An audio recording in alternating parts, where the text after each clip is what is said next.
പിതാവിൻ്റെയും പുത്രൻ്റെയും പരിശുദ്ധാത്മാവിൻ്റെയും നാമത്തിൽ ആമേൻ. ഇന്ന് സെപ്റ്റംബർ 12 വെള്ളിയാഴ്ച. നമുക്ക് പ്രാർത്ഥിക്കാം. അമ്മേ പരിശുദ്ധമ്മേ, അമ്മേ പരിശുദ്ധമ്മേ, ദൈവമാതാവേ, കൃപാസനത്തിലൂടെ ഞങ്ങൾക്കും ഞങ്ങളുടെ ദേശത്തിനും അമ്മ മധ്യസ്ഥം തേടി തന്ന എല്ലാ അനുഗ്രഹങ്ങൾക്കും കൃപകൾക്കും ഞങ്ങളിപ്പോൾ ഹൃദയം നിറഞ്ഞ നന്ദി പറയുന്നു. അമ്മേ പരിശുദ്ധമ്മേ, ദൈവമാതാവേ, 2004 ഡിസംബർ 7 ഉച്ച കഴിഞ്ഞ് 2:30 കൃപാസനത്തിൽ സംഭവിച്ച അമ്മയുടെ പ്രത്യക്ഷപ്പെടലിനെ കുറിച്ച് തിരുസഭയ്ക്ക് സമർപ്പിച്ചിരിക്കുന്ന പഠനരേഖകളുടെ മേൽ സഭാത്മകമായ പഠനം ആരംഭിക്കുവാൻ ഞങ്ങൾ പ്രാർത്ഥിക്കുന്നു. അമ്മേ പരിശുദ്ധമ്മേ, ഭൂസ്വർലോകങ്ങളുടെ രാജ്ഞിയായ അങ്ങേയ്ക്ക് ഭൗമസംരക്ഷണത്തിനായി പ്രപഞ്ചപ്രകൃതിയെ തന്നെ തിരുസഭ പ്രതിഷ്ഠിക്കുവാൻ ഈ പ്രത്യക്ഷീകരണം വഴി ഇടയാക്കണമേ. പരിശുദ്ധമ്മേ, ജപമാല മാതാവേ, സകല കൃപാസനം പ്രാർത്ഥനകളോടും ചേർത്ത് ഞങ്ങളിപ്പോൾ പ്രാർത്ഥിക്കുന്ന ഈ കുടുംബത്തിന്റെ പ്രത്യേക നിയോഗം. ഇന്നത്തെ നിയോഗം പറ മക്കളെ.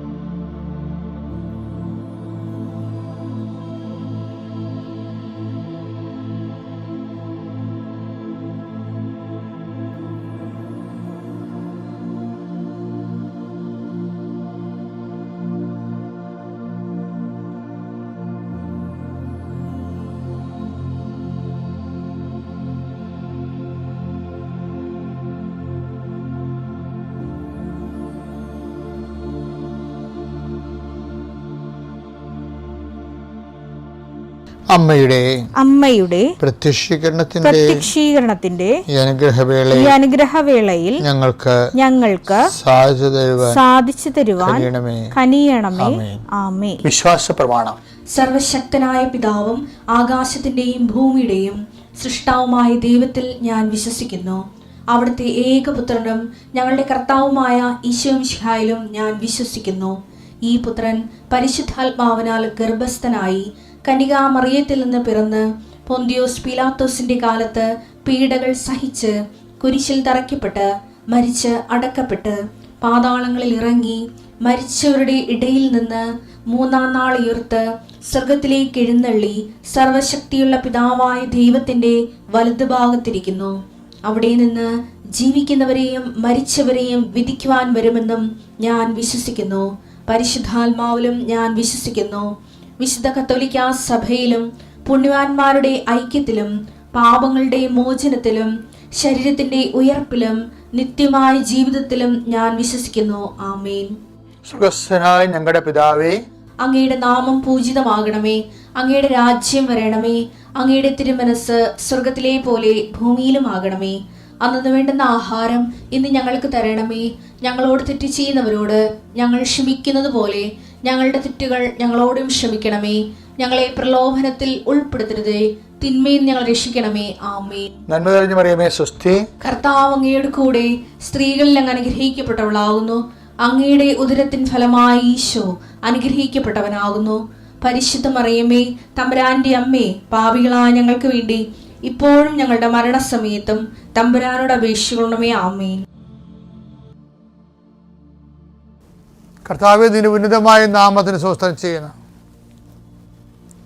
കർത്താവേ, നിന്റെ വിശുദ്ധ പൗരോഹിത്യത്തെ മഹത്വപ്പെടുത്തണമേ.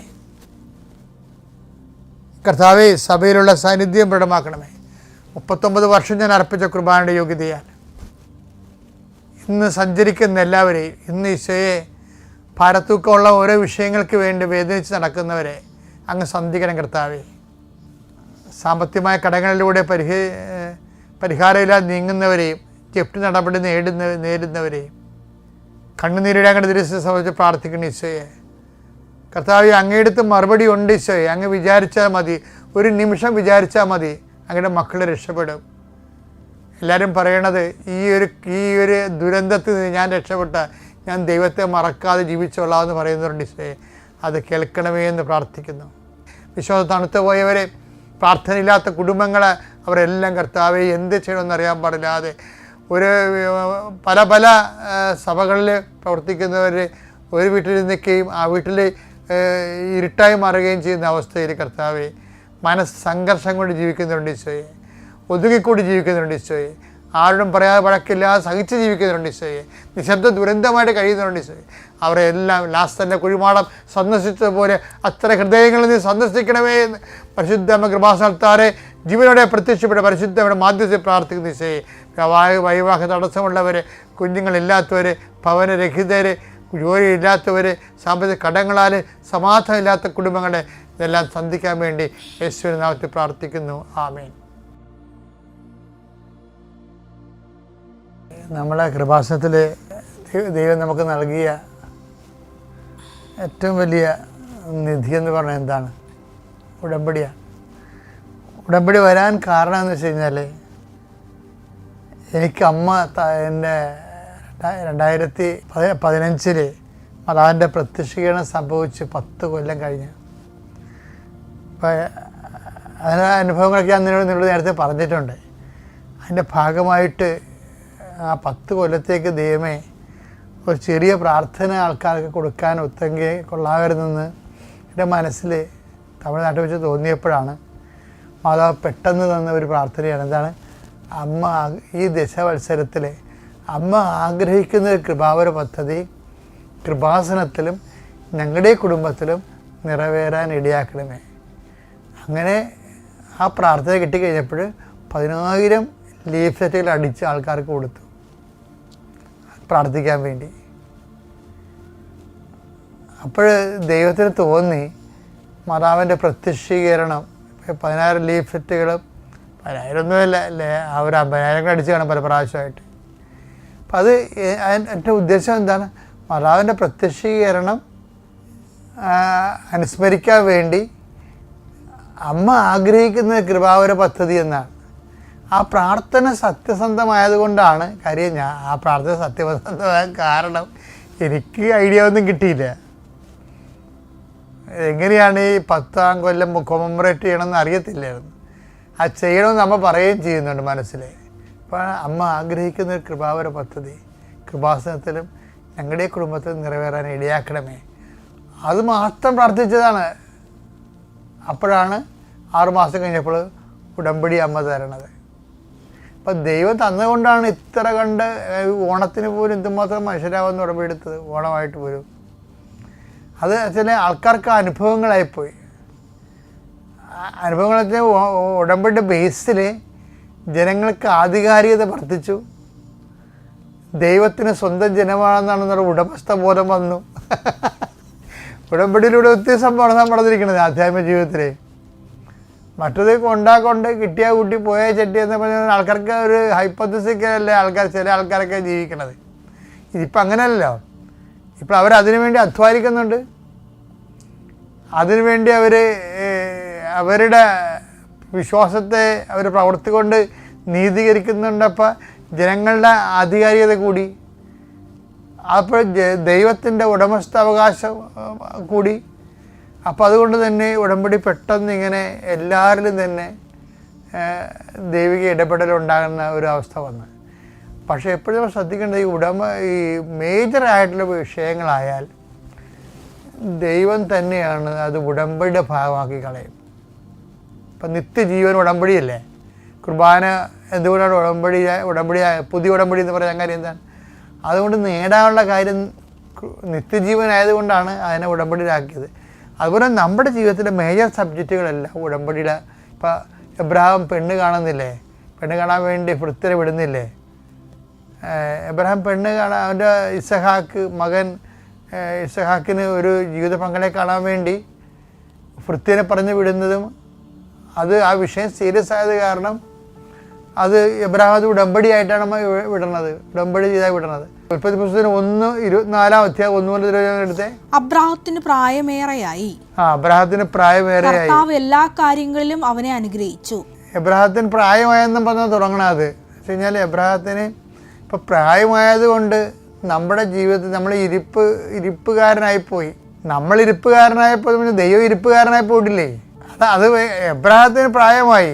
എബ്രാഹത്തിന് ഇനി മകന് വേണ്ടി പെണ്ണ് കാണാൻ പോകാനൊന്നും പറ്റാത്തൊരവസ്ഥയായി, പ്രായമേറെയായി. അപ്പം അതുകൊണ്ട് എന്ത് പറ്റി?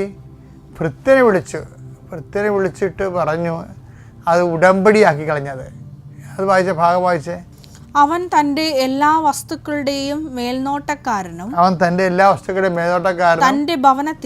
തന്റെ ഭവനത്തിലെ ഏറ്റവും പ്രായം കൂടിയവനുമായ വേലക്കാരനെ വിളിച്ചു പറഞ്ഞു, നിന്റെ കൈ എന്റെ തുടയുടെ കീഴെ വയ്ക്കുക. ഞാൻ പാർക്കുന്ന ഈ നാട്ടിലെ കാനാന്യരുടെ പെൺമക്കളിൽ നിന്ന് എന്റെ മകന് ഭാര്യയെ തിരഞ്ഞെടുക്കുകയില്ലെന്ന് ആകാശത്തിന്റെയും ഭൂമിയുടെയും ദൈവമായ കർത്താവിന്റെ നാമത്തിൽ നിന്നെ കൊണ്ട് ഞാൻ സത്യം ചെയ്യിക്കും. ഉടമ്പടിയാകണം എന്ന് വെച്ച് കഴിഞ്ഞാല് ദൈവമില്ലാത്ത ഒരു സമൂഹത്തിൽ നിന്ന് ജീവിത പങ്കാളിയെ എടുക്കരുത് നമ്മൾ. അത് ഇന്നും നമ്മൾ ശ്രദ്ധിക്കേണ്ട കാര്യമാണ്. ദൈവവിശ്വാസമില്ലാത്ത സത്യദൈവത്തിൽ വിശ്വസിക്കാത്ത ഒരാളെ കൊണ്ട് അയാളെ ജീവിത പങ്കാളിയായിട്ട് എടുക്കരുത്. അതോടുകൂടി നമ്മുടെ കൃപകളെല്ലാം ബ്ലോക്കായി പോകും. അതായത് ദൈവത്തിൽ വിശ്വാസം ഉണ്ടാകണം. വിശ്വാസം ഇല്ലെങ്കിൽ ആ ഒരു ബന്ധത്തിന് പോകരുത്. പിന്നെ പറഞ്ഞൊരു കാര്യമില്ല. ഇപ്പം നിങ്ങൾ ഓർക്കും ഈ കാലമല്ലേ ജാതിയോ മതമോ ആര് നോക്കാനാണെന്നൊക്കെ ചോദിക്കും. നോക്കാത്തവനും നോക്കേണ്ട കാര്യമില്ല. കാര്യം അവൻ നോക്കിയിട്ടും കാര്യമില്ലാത്തതുകൊണ്ടാണ്. അവൻ നോക്കിയിട്ടും കാര്യമില്ല. അവന് ദൈവത്തെക്കുറിച്ച് ഒരു ഐഡിയ ഇല്ലാത്ത നമ്മളെന്തിനാ അടിച്ചേൽപ്പിക്കണത്? അവന് ഐഡിയ കിട്ടാനുള്ള സാഹചര്യത്തിൽ ദൈവം അവനെ ഒരു ക്രിസ്തീയ കുടുംബത്തിൽ ജനിപ്പിച്ചു. പക്ഷെ അതുകൊണ്ട് അവന് പ്രയോജനമൊന്നും ഉണ്ടായില്ല. പിന്നെ ഇപ്പോൾ നമ്മൾ പ്രയോജനം ഉണ്ടാക്കാൻ വേണ്ടി ചെന്നിട്ടും കാര്യമില്ല. പക്ഷെ നിൽക്കുന്നു എന്ന് തോന്നുന്ന എന്ത് ചെയ്യണം? അവൻ ഇത് കണ്ടിട്ട് വീഴരുത്. ഞാൻ പറയാൻ ഉദ്ദേശിക്കുന്ന കാര്യം എന്ന് വെച്ച് കഴിഞ്ഞാൽ മേജർ സബ്ജക്റ്റുകൾ അത് ഉടമ്പടി അടിസ്ഥാനത്തിലാണ് നമ്മൾ ചെയ്യേണ്ടത്. അപ്പോൾ തന്നെ ഉടമ്പടി എടുത്തിരിക്കുന്ന ആൾക്കാരെ കാലം അങ്ങോട്ട് ചെല്ലുന്തോറും ഉടമ്പടി ഡൈല്യൂട്ട് ആകാതിരിക്കാൻ വേണ്ടി പ്രത്യേകം ശ്രദ്ധിക്കണം. അപ്പോൾ ദൈവത്തിന് മനസ്സിലാവും നമ്മൾ ഒരാൾ വ്യക്തി ഉടമ്പടിയിലാണെന്ന്, സത്യസന്ധ ഉടമ്പടിയിലാണെന്ന് കണ്ടാൽ പിന്നെ ദൈവം അവന് ഒരിക്കലും കൈവിടത്തില്ല. അതൊരു ഉറപ്പുണ്ടായാൽ മതി. അത്യപൂർവ ദൈവാനുഭവങ്ങൾ ഇനി നിങ്ങൾക്കും സ്വന്തം. ഈ യൂട്യൂബ് ചാനൽ ഇതുവരെ സബ്സ്ക്രൈബ് ചെയ്തിട്ടില്ലെങ്കിൽ ഇപ്പോൾ തന്നെ സബ്സ്ക്രൈബ് ചെയ്യുക. ഈ വീഡിയോ ഇപ്പോൾ തന്നെ നിങ്ങളുടെ സുഹൃത്തുക്കൾക്ക് ഷെയർ ചെയ്തുകൊണ്ട് കർത്താവിന്റെ പ്രേക്ഷിതരാകുക.